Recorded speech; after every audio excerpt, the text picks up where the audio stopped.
Hi friends, आप सभी कैसे हो। आशा करता हूं कि आप सभी अच्छे होंगे। आपका हमारे चैनल वीके जाटोल क्लासेस में स्वागत है। आज के इस वीडियो में हम 23 मई 2026 के मुख्य करंट अफेयर्स और उसके एक्सप्लेन के बारे में चर्चा करेंगे। प्रश्न नंबर 1, हाल ही में Amazon, फ्लिपकार्ट, मीशो और जियोमार्ट को नोटिस किस संस्था ने जारी किए हैं? A RBI, B SEBI, C CCPA, D TRAI. दोस्तों, आपका सही answer option number C CCPA होगा।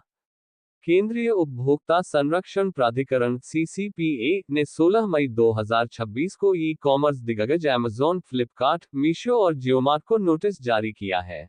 ये कार्रवाई इन प्लेटफार्मों पर कथित रूप से हर्बिसाइड्स, खरपतवार नाशक उत्पादों की बिक्री को लेकर की गई है। कारण, इन प्लेटफार्मों पर प्रतिबंधित या नियमों का उल्लंघन करने वाले उत्पादों की बिक्री का आरोप है।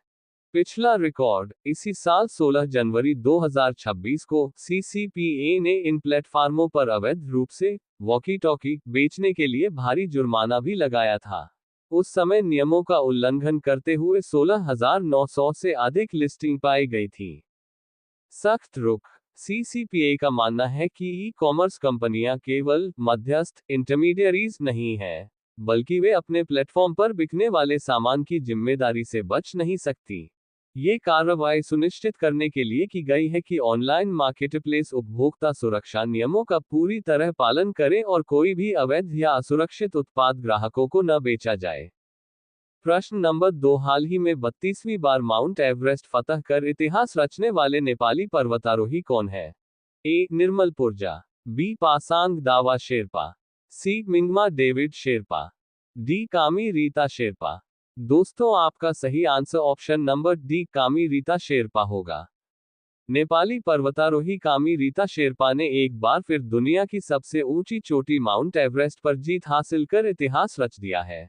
17 मई 2026 को उन्होंने 32वीं बार एवरेस्ट की चोटी को सफलतापूर्वक फतह किया। सफलता का समय, उन्होंने सुबह 10:12 बजे नेपाल समय साउथ ईस्ट रिज रूट से शिखर तक पहुंचकर यह उपलब्धि हासिल की। अनुभव, 56 वर्षीय कामी रीता का पहला एवरेस्ट शिखर सम्मेलन 1994 में था, जब वह 24 साल के थे। विश्व रिकॉर्ड, कामी रीता के नाम 8,000 मीटर से ऊंची चोटियों पर 40 से अधिक बार चढ़ने का विश्व रिकॉर्ड भी दर्ज है। अन्य जानकारी, उसी दिन लहाकपा शेरपा ने भी अपनी 11वीं बार एवरेस्ट फतह की। प्रश्न नंबर 3, भारत का पहला स्वदेशी C-295 मालवाहक विमान किन कंपनियों द्वारा संयुक्त रूप से तैयार किया गया है? ए HAL और DRDO, बी TASL और एयरबस, सी बेल और बोइंग, डी इसरो और एयरबस। दोस्तों, आपका सही answer option number B TASL और एयरबस होगा। भारतीय वायुसेना के लिए एक बड़ी उपलब्धि के तहत देश का पहला स्वदेशी C-295 मालवाहक विमान अब आगरा के एयरफोर्स स्टेशन स्थित 12वीं स्क्वाड्रन का हिस्सा बनेगा। इसे टाटा एडवांस्ड सिस्टम्स TASL और एयरबस ने मिलकर तैयार किया है। क्षमता, यह विमान एक बार में 9,000 किलो वजन ले जा सकता है। इसमें 70 सैनिक या 48 पैराट्रूपर्स सवार हो सकते हैं।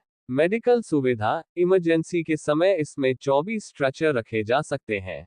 बेहतरीन प्रदर्शन, यह विमान मात्र 670 मीटर के छोटे रनवे से उड़ान भर सकता है और 320 मीटर में लैंड कर सकता है। उड़ान, एक बार ईंधन भरने पर यह 11 घंटे तक लगातार उड़ान भर सकता है और इसकी अधिकतम गति 482 किलोमीटर प्रति घंटा है। भारत ने 2021 में 56 C-295 विमानों का सौदा किया था।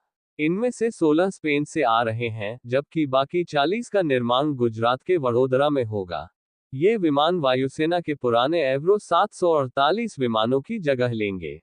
इनका उपयोग आपदा राहत, पैराशूट जंपिंग और रसद पहुंचाने जैसे कार्यों में किया जाएगा। प्रश्न नंबर 4, हाल ही में विश्व स्वास्थ्य संगठन WHO ने किस बीमारी को PHAC घोषित किया है?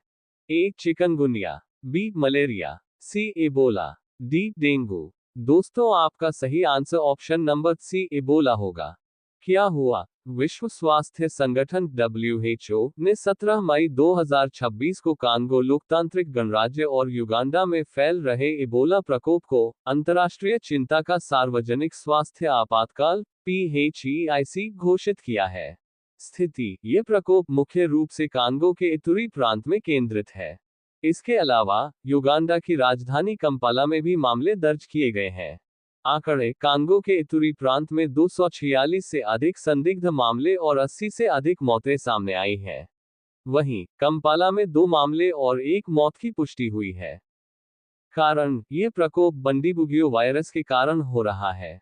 WHO की प्रतिक्रिया: WHO ने स्थिति से निपटने के लिए स्वास्थ्य विशेषज्ञों को तैनात किया है और आपातकालीन निधि से $5 लाख अमेरिकी डॉलर की मदद जारी की है।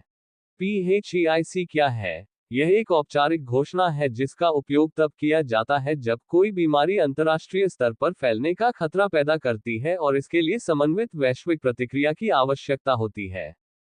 प्रश्न नंबर 5, अल्कोहल की मात्रा के आधार पर उत्पाद शुल्क प्रणाली लागू करने वाला भारत का पहला राज्य कौन बना है?